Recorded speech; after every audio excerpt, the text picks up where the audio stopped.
Bonjour tout le monde et bienvenue à Viva la Vida avec Valérie. Aujourd'hui, on est lundi, donc on débute le nouveau Vlog Week et je reviens tout juste de la physiothérapie. C'est ma première séance sans mon attel et je vais être honnête avec vous, j'ai un peu mal au tibia. On a travaillé fort. C'est correct, c'est ce que je veux. Mon objectif, c'est d'être capable de monter et de descendre des escaliers normalement avant Curaçao, donc dans 2 semaines. Aussi, plus je vais avoir de force dans le genou, que je vais moins fatiguer, que ce soit à la marche ou même dans la station assise prolongée, plus le voyage en avion va être facile et aussi le retour au travail. Donc, j'ai une nouvelle liste d'exercices pour m'aider à atteindre tous ces objectifs-là. Je la revois dans une semaine, donc lundi prochain. C'est cette semaine, enfin, que je vais récolter mes grosses tomates. Peut-être pas grosses comme ça, mais comme ça, là, que j'attends depuis une bonne semaine. Je suis un peu déçue parce que hier, on a eu des pluies diluviennes. Donc, il y a eu beaucoup d'eau. Ça a fait des vergetures. Les tomates ont fendu un peu par endroits. Ça arrive, c'est normal. C'est surtout plus elles sont proches du mûrissement, plus la peau est fragile et tendre. Donc, plus que de risque si on a un fort coup d'arrosage qui se produise une déchirure. Mais ça change rien au goût, elles vont être super bonnes. Et qui dit sandwich aux tomates, dit pain au levain. Ça fait un bout que j'ai pas fait mon pain maison. Et le levain, faire son pain au levain, c'est une question de patience et de méthode plus que de travail acharné. Donc, ce soir, lundi, je vais nourrir mon levain pour qu'il soit prêt demain pour commencer la boulange. Puis ensuite, je vais le laisser au frigo pour la fermentation et la lever toute la nuit. Il va être prêt à cuire mercredi matin. Comme je vous disais, c'est une question de patience. Il faut être à la maison, mais on va qu'à nos occupations. Puis, il n'y a pas de problème. Ça ne demande pas plus de travail qu'il faut. C'est quand même assez facile et on va voir ça ensemble. Cette semaine aussi, je vais commencer ma checklist pour le voyage à Curaçao. Ça a l'air de rien, mais on part dans 2 semaines. Ça s'en vient vite. Puis j'aimerais aussi aller au 5 à 7 du jeudi au musée d'art de Joliette. Il me semble que ça ferait une belle sortie avec la magnifique terrasse sur le toit. Mais il y a la météo qui semble pas vouloir coopérer. Quoi qu'on est lundi, c'est encore un peu tôt, donc on verra. C'est ça pour aujourd'hui. Je vais maintenant aller vous présenter Brady Mercury. Bon, ben, tel que discuté, je vous présente Brady Mercury. Brady est né le 1er novembre 2025 et c'est le digne fils de Géraldine. C'est une amie qui me l'a donné, en fait. Et depuis ce temps-là, je fais mon pain maison. Je dirais que je boulange aux 2 semaines environ. Cet été, ça a été un peu plus compliqué avec ma chirurgie. Là, comme on peut voir, Brady est en forme. Il a été rafraîchi hier. Donc là, j'ai sorti, je l'ai mis sur le comptoir, puis il a tout de suite gonflé. Les bactéries sont super actives, ça veut dire que mon levain est en forme. Mais vu que je l'ai un petit peu négligé les dernières semaines, je vais lui offrir un deuxième rafraîchissement pour qu'il soit à son maximum demain.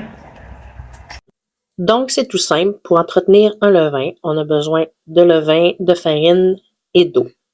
Ça prend aussi un petit bol puis une balance qu'on va réinitialiser à 0 pour qu'elle puisse calculer exactement le poids des ingrédients qu'on va ajouter dans le bol.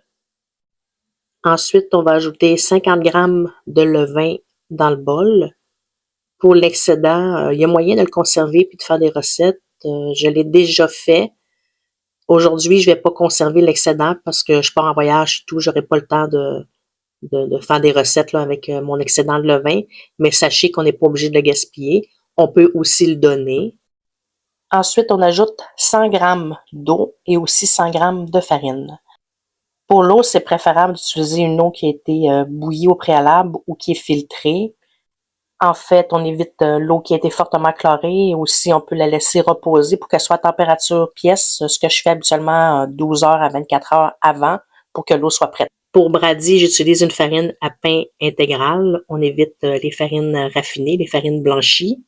Et ça peut aussi être de la farine de blé. Quand on me l'a donné, moi, c'était avec de la farine de blé. Je l'ai convertie à la farine à pain, finalement. Ensuite, si on veut faire notre pain rapidement, on laisse le mélange sur le comptoir. Une fois qu'il aura doublé et plus, il va être prêt, il va être à son maximum. Vous pouvez vous servir d'un élastique pour prendre les marques. Donc, on le met au début, là, à la hauteur du levain. Quand on l'a ajouté dans le pot, une fois qu'il a doublé, ben, il est prêt. Et tout ça est une question de température. Comme là, c'est l'été, il fait quand même chaud. Je vais le mettre au réfrigérateur jusqu'à demain. Je vais le sortir environ 2 heures avant de faire mon pain. Salut, on est mardi. Je voulais commencer ma to-do list pour Curaçao. Parce que, mine de rien, les choses vont débouler vite. Il reste 12 jours avant le départ. Donc, j'ai commencé la liste cette semaine, puis ça va être plus facile pour moi la semaine prochaine quand je vais commencer les valises de tout rapatrier au bon endroit puis de rien oublier. Donc, il y a la to-do list, mais il y a aussi mon itinéraire de Curaçao que j'ai fait imprimer. Ça aussi, on aura l'occasion d'y revenir, mais dans le fond, le voyage va se diviser comme un peu en deux parties. La première partie, on va arriver le lundi à Willemstad, qui est la grande ville et la capitale de Curaçao. On s'installe là pour 5 jours dans une petite maisonnette toute mignonne. On a trouvé ça sur Airbnb. Donc, la première partie du voyage va être concentrée plus sur la capitale, qui est néerlandaise. En fait, c'est les Pays-Bas. Curaçao est une ancienne colonie.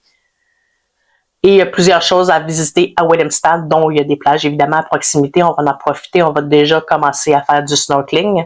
Donc, il y a plusieurs choses à pas manquer à Willemstad, à commencer par la petite ville elle-même avec le pont Emma qui se promène, qui s'ouvre pour laisser passer les bateaux, dans le fond. Là, c'est tout un principe là, que j'ai bien hâte d'aller voir. Puis c'est super beau avec les petites façades colorées. Nous, on est du côté de Outra Banda, qui veut dire justement l'autre côté. Donc, de Outra Banda, on voit bien Willemstad de l'autre côté avec ses façades colorées. Il y a des phares, il y a des plages. Il y a aussi le musée Cura Holanda à ne pas manquer, qui est en fait Willemstad a été longtemps une plateforme, une plaque tournante qu'on pourrait dire pour l'esclavagisme. C'est donc porteur de beaucoup d'histoires, c'est malheureux. Puis il y a un musée qui est axé sur ça, donc c'est vraiment à voir. Ne serait-ce que pour se souvenir collectivement. Donc, je ne vais pas faire un message politique, c'est pas mon but, là. Je veux surtout axer mon message sur l'histoire dont l'île est porteuse, malheureusement, d'une partie qui est moins réjouissante. On a commencé à apprendre aussi des petits mots en papimento, qui est le langage créole de l'île, qui est un mélange un peu espagnol, néerlandais. Donc, j'y reviendrai à ça aussi. C'est super intéressant. Il y a des beaux petits mots, c'est cute. À commencer par douchi, qui veut dire un peu que c'est doux, que c'est beau, que la vie est belle, c'est joyeux. C'est un beau langage coloré. On trouve aussi partout des affiches qui disent Bombini, ça veut dire bienvenue. Donc, on a commencé un peu à apprendre quelques rudiments, quelques mots en papimento. Je trouve ça charmant. J'aime beaucoup les langues, en fait. Donc, c'est une question qui m'intéresse généralement. Puis, je vais toujours essayer d'apprendre quelques mots, quelques phrases quand je vais voyager dans un autre pays. Bon, j'ai dû interrompre un peu. J'ai un train à proximité. Puis, midi, c'est pas mal l'heure qui passe. Ça fait beaucoup de bruit. Fait que j'ai fermé la fenêtre.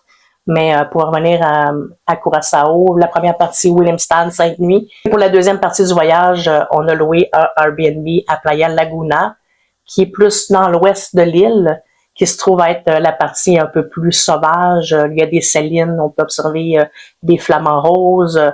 Pour le snorkeling, c'est vraiment la place aussi. Il y a des plages, il y en a une panoplie, là. Il y en a même une qu'on peut nager avec des tortues. Il y a une place qu'on va aller, ils appellent ça la Blue Room. Donc, après une petite promenade en bateau, il faut traverser un petit espace sous l'eau avec des roches pour arriver dans une espèce de grotte qui est éclairée par le haut, qui produit une lumière bleue. Apparemment que c'est vraiment beau, là. On a l'impression d'être dans un rêve.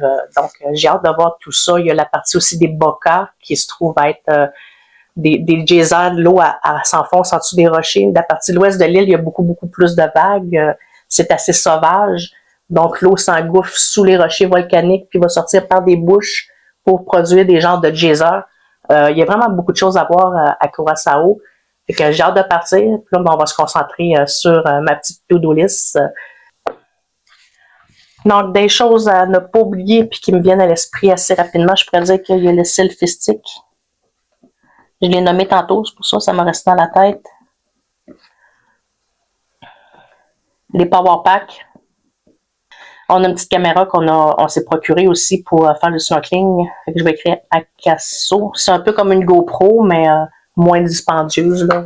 On a décidé de commencer par ça pour faire du snorkeling, puis ça va sûrement mettre toute celle aussi pour d'autres activités maintenant que je vlog. Alors, je parlais des ceux-là, il y a les pochettes. Bon, tant qu'être dans le snorkeling, ben on s'est acheté des masques avec des tubas aussi. Fait que je vais écrire kit snorkeling.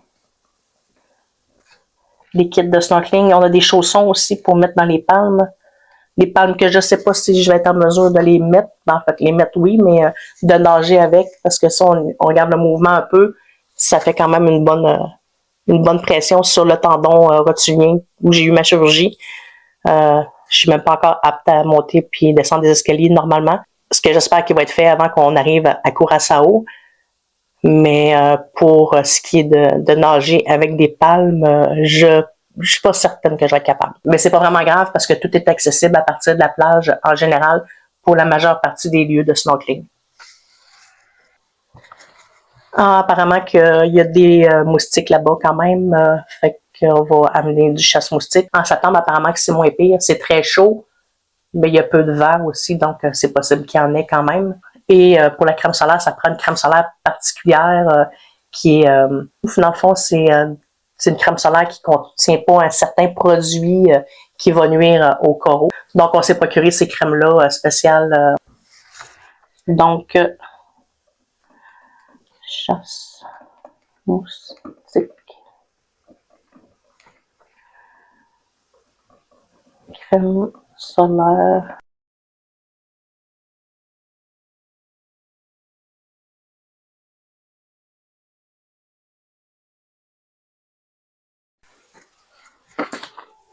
Donc, pour le moment, c'est ça ma liste. Il n'y a pas d'autres choses en tête, mais peut-être, c'est à ça que ça sert, là, toute la semaine. Si je pense à des choses, je vais les ajouter sur ma liste. Donc, en fin de semaine, on va voir des amis à Saint-Marc sur le Richelieu. Donc, on dort là habituellement parce qu'il faut prendre le traversier, on prend un petit peu d'alcool. Donc, le lendemain, le dimanche, on va revenir. Sitôt que les valises ont été défaites, probablement que je vais commencer là, à rapatrier ici dans mon bureau, là, en arrière ici, j'ai un sofa. Donc, on va commencer à rapatrier les choses tranquillement qui sont sur ma liste. Puis, la semaine prochaine, ben, je vais commencer les valises pour de vrai. Parce que j'aurai pas beaucoup de temps. Il va falloir que ça soit prêt dans une semaine. Là. Mercredi ou jeudi maximum. Parce que ça va débouler vite. Là. Mon conjoint termine de travailler jeudi. Vendredi, on a le spectacle de Rush au Centre Bell. Ah ouais, la journée juste avant, jeudi, j'ai toute l'après-midi en fait là, que je vais aller faire ma pédicure et ma manicure. Ça prend plusieurs heures, là, au moins 3-4 heures là, pour faire les deux. J'ai pas encore choisi quelle couleur, mais probablement qu'on va essayer de s'inspirer des couleurs turquoise de Curaçao. Et ensuite, le lendemain du spectacle de Rush, on a le 50e anniversaire du frère à mon conjoint. C'est un gros party, c'est un surprise. Il n'est pas au courant, là. Ça va vraiment être une surprise pour ses 50 ans. En fait, sa fête est passée, fait que probablement qu'ici, attend plus du tout, là. Puis le lendemain, ben on prend l'avion, puis ça va être quand même un gros vol, puisqu'il y a un transfert à Carthagène, en Colombie. Donc, on part dimanche soir de l'aéroport ici pour arriver lundi matin à Curaçao suite au transfert en Colombie. J'ai sorti Brady aussi, mon levain, pour qu'il se réveille tranquillement. D'après moi, il doit être bien réveillé là, sur le comptoir, fait qu'on va pouvoir commencer le pain. Bon, pour le pain maintenant, on commence par ajouter 350 grammes d'eau. Moi, je fais ma boulange avec le batteur sur socle, donc je vais vous montrer comment moi je le fais de cette méthode-là. Ensuite, on ajoute 100 grammes de levain. Ça peut être un peu plus. Puis 500 grammes de farine à pain. Ensuite, je fais le mélange pendant 1 ou 2 minutes. Et j'ajoute pas le sel immédiatement. Le sel, en fait, il va nuire un peu aux bactéries de la levure. Donc, je fais une fermentolyse. Il y en a qui font une autolyse, mais moi, j'ajoute le levain. Donc, c'est une fermentolyse qu'on laisse reposer la pâte 20 minutes. Ça permet, en fait, au réseau de gluten de se développer. Après le 20 minutes de repos, je vais ajouter 10 grammes de sel. Puis là, je trouvais que ma pâte était encore un peu mouillée. Ça arrive des fois. Ça va dépendre du taux, dans le fond, d'hydratation. Alors, j'ai ajouté un peu de farine. Ensuite, avec le batteur sur socle, on mélange pendant 2-3 minutes. Ensuite, je vais transférer ma pâte dans un bol qui est légèrement fariné. On va commencer la première série de rabats. La pâte est un peu collante. Vous pouvez utiliser de l'eau, mouiller vos doigts. Moi, j'ai mis un peu de farine. Ensuite, 1 heure après, je fais la deuxième série de rabats. On voit déjà que la pâte se travaille mieux, en fait, est plus élastique. C'est bon signe, là, ça va bien. Ensuite, je fais la 3e série de rabats. Cette fois-ci, j'ai un peu mouillé mes mains. On voit que la pâte se travaille assez bien quand même, c'est ce qu'on veut. Ensuite, je vais faire la 4e et la dernière série de rabats.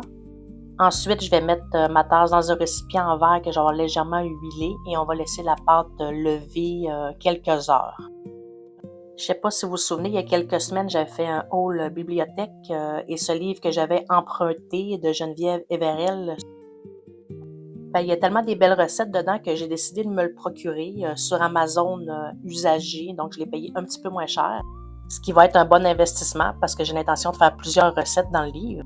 Et il me restait un petit morceau de fromage halloumi, donc c'était parfait pour faire la recette de ramen, boulettes et épinards de la page 35. Donc après avoir préparé le délicieux bouillon miso crémeux, j'ai fait cuire mes boulettes et j'ai ajouté un peu de bouillon pour les faire caraméliser. Évidemment, j'avais trop de boulettes, j'ai fait congeler les autres pour un repas futur. Puis j'avais pas d'épinards, dans mon jardin il y a plein de roquettes, donc j'ai mis de la roquette. Regardez-moi ça, ce beau bouillon-là. C'était vraiment excellent. Une très bonne soupe. Donc après ma bonne soupe repas, j'ai fini de préparer mon pain. On appelle ça la mise en banneton. Donc on façonne le pain. On met la suture, en fait la cicatrice, la suture par le haut sur le dessus. Puis ensuite, je le mets dans un ziploc comme ça, puis je l'envoie au réfrigérateur pour la nuit. En fait, on recommande entre 12h et 18h. Donc le lendemain, j'ai sorti le pain, j'ai fait chauffer le four à 500 avec la cocotte à l'intérieur. Ensuite, j'ai fait la scarification du pain. C'est pas moi la meilleure, des fois je le réussis mieux. L'idée, c'est d'avoir un angle de 30 degrés. Ensuite, on va mettre le pain dans la cocotte qui a été préalablement chauffée pendant 30 minutes au moins à 500 degrés. Donc, c'est très chaud, on est prudent. Donc, on manipule tout ça avec précaution. On ajoute le pain à l'intérieur de la cocotte. On la fait cuire à couvert pendant 20 minutes, ce qui va permettre une belle levée du pain. Ça, c'est mes boulettes d'hier que j'avais en surplus. Je les ai fait geler sur une plaque. Je les ajoute dans un sac pour une utilisation future. Ensuite, j'ai baissé le four à 450. J'ai retiré le couvert. Un autre 20 minutes plus tard, le pain était prêt. Je considère qu'il est quand même bien réussi, même si je n'ai déjà fait des qui ont levé plus. C'est quand même un beau pain, puis il va faire d'excellentes sandwichs aux tomates. Et en parlant de tomates, je viens de faire une belle petite récolte. Je serais curieuse de savoir comment ça se passe pour vous cette année au potager. Ici, c'est l'abondance de piments et de tomates. Les concombres et les pâtissons, ça n'a pas été génial cet été. Écrivez-moi en commentaire comment ça a été pour vous. Et en attendant de vous lire, je vous dis à la prochaine avec Viva la Vida.